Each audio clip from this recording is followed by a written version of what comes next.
জুবাইর আজকে রান্ধে জুবাইর আজকে রান্ধনি কেন রান্ধো খার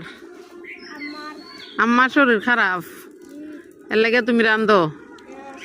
কিতা রান্ধো তরকারি ভাত কিতা তরকারি আজকে খালি আলু তরকারি মাছ উস নাই আজকে কেনে হ্যাঁ বাজার হয়েছে না নি কেনে বাজার হয়েছে না আমার শরীর খারাপ দিকে বাজারে যাইতে পারছে না আর মিমে কিতা করে দেখো মিমের অবস্থা দেখো ছি ছি আচ্ছা মার দুঃখ বইচ রান দিলাও ও